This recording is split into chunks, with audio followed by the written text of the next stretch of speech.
I was ripping up floorboards in my late dad's house when I found my wife's handwritten plan to marry me, cut me off from my family, and steal my inheritance dated 3 months before we even met.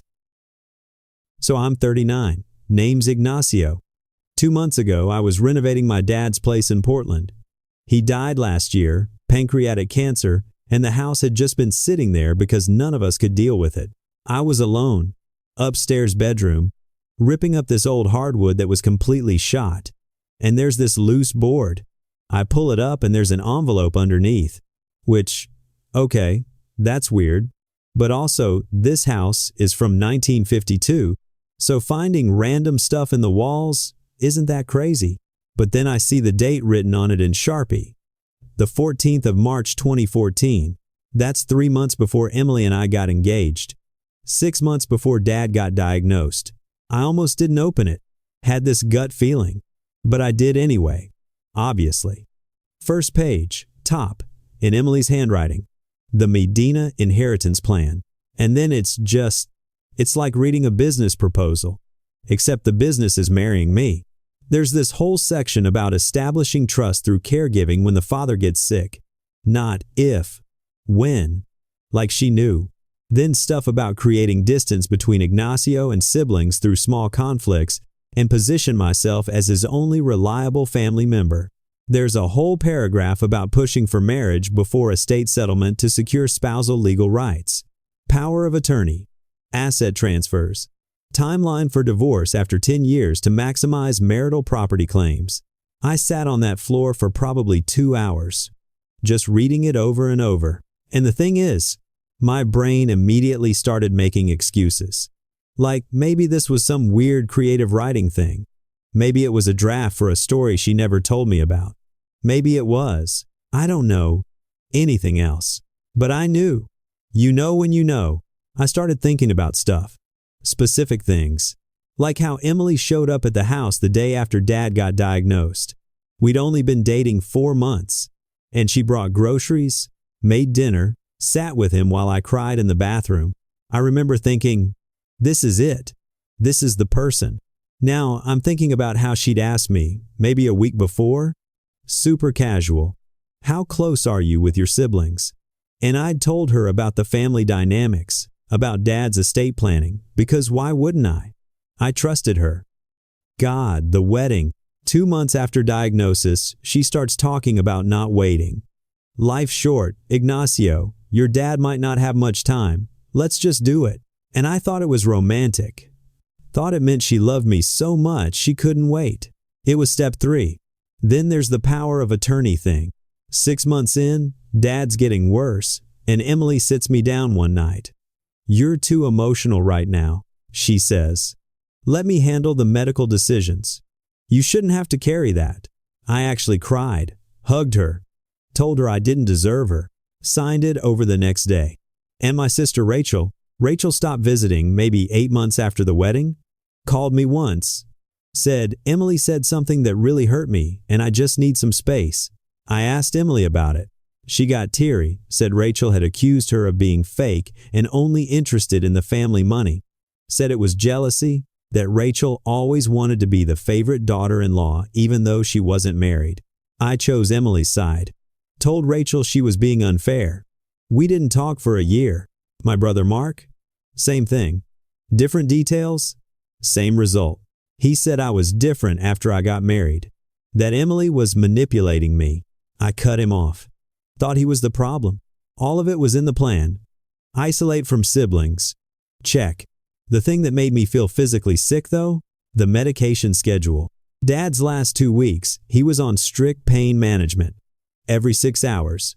Non-negotiable. Emily took that over. I'm home more, she said. I'll make sure he gets everything on time. He died 3 days before the hospice nurse expected. They told me sometimes the body just gives up. That it's normal. Sitting on that floor with her notes, I thought about how she was alone with him. How I trusted her completely. How step 6 said, once inheritance is received, begin exit strategy. Faster inheritance means faster exit. I called in sick to work for the rest of the week. Told Emily I was staying at the house to work on renovations. She didn't question it. Why would she? I'd never questioned her. First thing I did was compare handwriting. I went home while she was at work, broke into our home office, pulled out old birthday cards, our wedding vows, notes she'd left me over the years. It matched. Obviously it matched. But I needed to see it. Then I took the letter to a lawyer, Catherine Wells, financial crimes attorney. Found her on Google at 2 a.m. She read the whole thing. Didn't say anything for a while. Then, how much money are we talking about? Dad's estate was around $3.2 million. House, life insurance, retirement accounts, split 3 ways between me and my siblings. She nodded. I need to run a full audit. Bank records, property titles, everything. This document, if it's real, suggests she's already started the theft phase. How long? 2 weeks, maybe 3. What do I do until then? Nothing. Catherine said, go home. Act normal. Don't confront her. Don't change your behavior at all. If she thinks you know, she'll either lawyer up or disappear. So that's what I did. Went home. Kissed her when she got back from work. Asked about her day. Watched TV together. It was insane. Sitting next to her on the couch, her head on my shoulder, knowing what I knew. She had no idea. Just kept being Emily. Normal. Affectionate even. The audit took exactly 16 days. Catherine called me to come in. Brought a forensic accountant named Tim. We found it, she said. There was a joint account. Emily and her sister Lisa. Opened 7 months after Dad died. $47,300 in it. Tim walked me through the transfers. Small amounts. $800 here. $1,000. $500 there. Spread over 3 years. Pulled from our joint checking. You never noticed? He asked. No, I said. I mean, we both worked. Both contributed. I trusted her. If money moved, I assumed it was bills or, I don't know, groceries. There was more. Property in Bend. Vacation rental. Purchased 14 months after the inheritance. Titled in Lisa's name. Down payment traced back to our account. Emily's listed as co-owner on the LLC that manages it, Tim said. But her name's not on the title. Smart. Harder to trace. And then Catherine slid another document across the table. Life insurance policy. My name. $750,000. Beneficiary. Emily Medina. I never signed this, I said. It's a digital signature, Catherine said. Filed online through your email. Forged. I just stared at it. She took out a policy on my life. Yes. For $750,000. Yes. I felt cold. Like actually physically cold.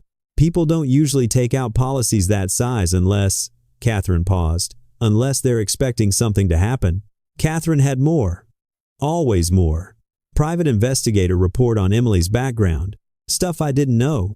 Or stuff she'd told me but I never verified. She grew up poor in Idaho. That part was true. Her mom died when Emily was 16. Medical debt. Cancer. Treatable.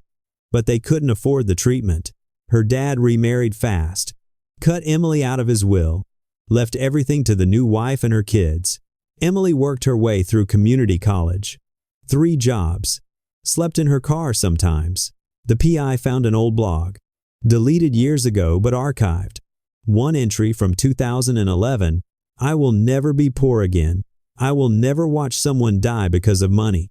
I will do whatever it takes to be safe, even if it means taking from someone else. Survival isn't pretty. I read that 3 times. And I felt, this is going to sound weird, but I felt sad for her. For 17-year-old Emily watching her mom die. For college, Emily sleeping in a Civic. But then I remembered the plan. The medication schedules. The forged insurance policy. Trauma doesn't give you a pass to destroy people. There's one more thing, Catherine said. She looked uncomfortable. Your father, she said slowly, hired a PI 6 months before he died. She handed me a folder. Old. Worn. Dad's handwriting on the tab. Inside were notes, photographs, dates and times. Photos of Emily meeting some guy at a coffee shop during hours she told me she was with her sister.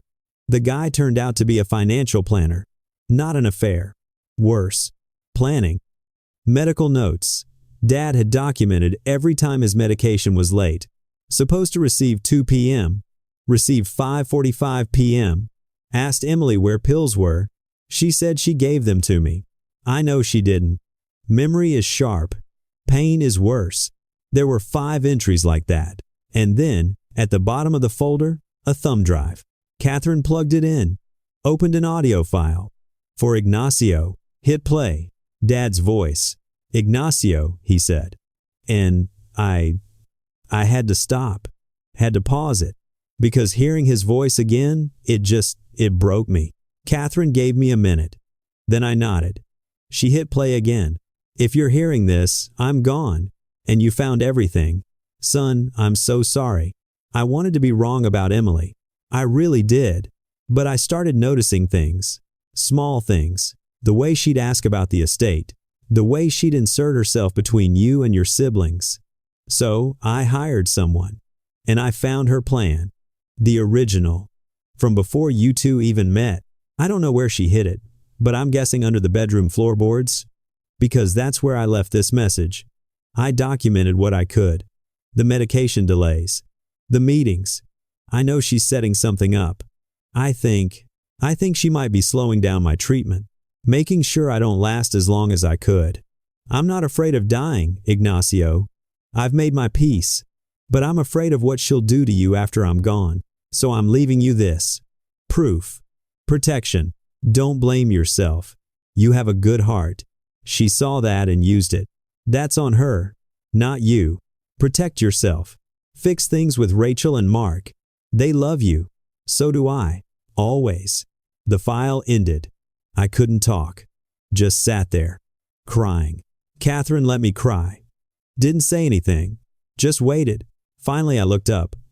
What do I do? We take everything we have, she said, and we bury her with it. I didn't confront her. That's probably what she'd expect. Big emotional scene. Accusations. Either denial or manipulation. Instead, I just moved pieces. With Catherine's help, moved the inheritance into an irrevocable trust.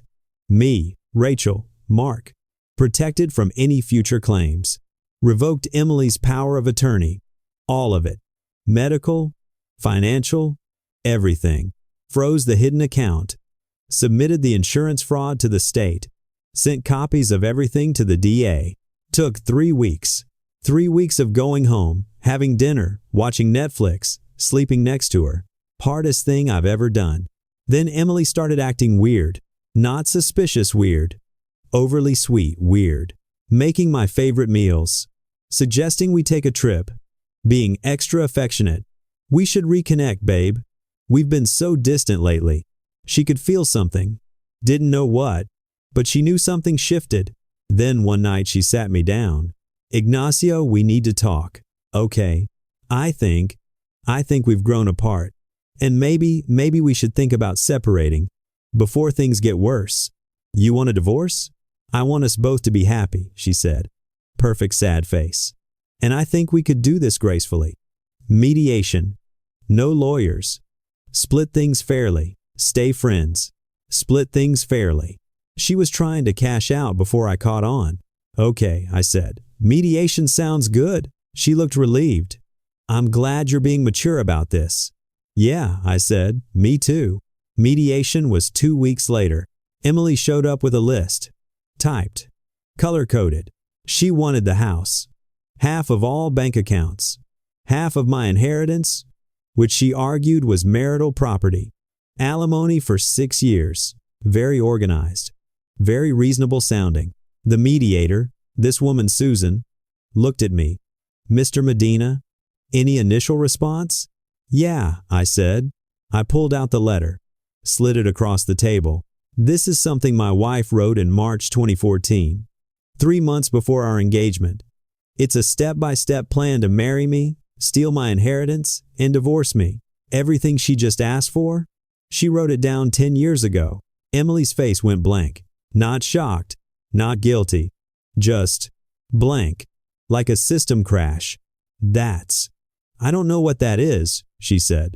It's your handwriting, I said. Verified. Every step you wrote, you did. The caregiving, the quick wedding, the power of attorney, the bank account with your sister, the property in Bend. All of it. Susan was reading the letter. Her expression changed. I pulled out more papers. This is a file from my father. He hired a PI. He documented you delaying his medications. Multiple times.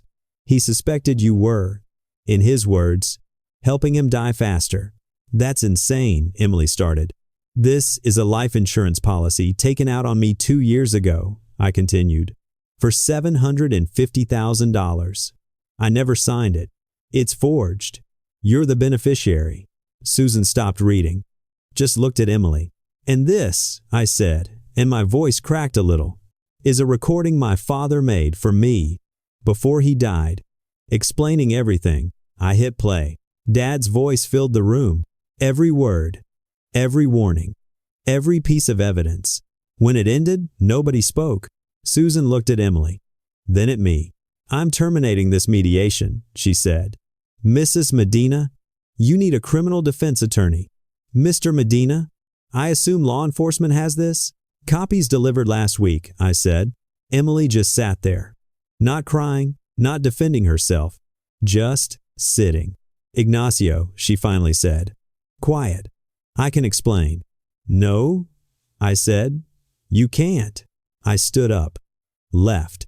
That was it. No dramatic confrontation. No screaming.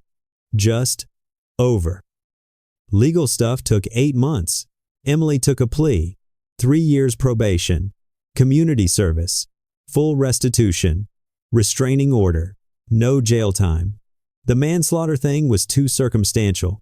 Delayed meds aren't enough for murder. I'm still angry about that. But her life imploded anyway. She worked in healthcare admin. That's done. Insurance fraud follows you. Her social circle vanished. Story hit the local news. Everyone knows. Her sister had to forfeit the property. They're not speaking. I kept the house. Inheritance stayed in trust. Started rebuilding. I called Rachel. Then Mark. I'm sorry, I told them. She played me. I should have listened to you. Rachel cried. I thought you were gone forever. Mark just said, glad you're back, man. We're trying. It's awkward. We lost years. But we're trying. There was one final meeting with Emily. Court ordered to finalize the divorce. She looked smaller. Tired. Why me? I asked. Not angry. Just curious. Long silence. You were kind, she finally said. That made you easy to manipulate. You trusted people, and you had something I needed. Did you ever actually love me? She thought about it. Sometimes I'd forget it was fake. Sometimes I'd think maybe I could just be with you for real. But then I'd remember everything I went through, and I'd think, no, this is survival. That's not survival, I said. That's just theft. She didn't respond. I'll be okay, I told her. Eventually, I'll trust people again. Maybe not easily, but I will. I paused. But what you did to my dad, that's yours to carry. I finished the renovation on Dad's house. Before I sealed the floor, I put the letter back. Added Dad's notes. Wrote something of my own. To whoever finds this, some people are good at seeming trustworthy. Be careful, but don't let one liar make you suspicious of everyone. That's how you lose yourself, too. I visit Dad's grave monthly. Last time, I told him, you saved me, even after you were gone. Thank you. I went on a date last month. First one. Nice woman. Teacher. I spent the whole time wondering if she had an angle. If she'd Googled me. If she knew about the money. It's exhausting. But I'm trying. Because Emily's plan took 10 years. My revenge took 1 day. But the real victory is that I'm still here. Still capable of trusting, even though it's harder. Still capable of loving, even though I'm more careful. She tried to take everything. She almost did. But almost doesn't count. I'm Ignacio Medina. I'm 39. And I'm still here.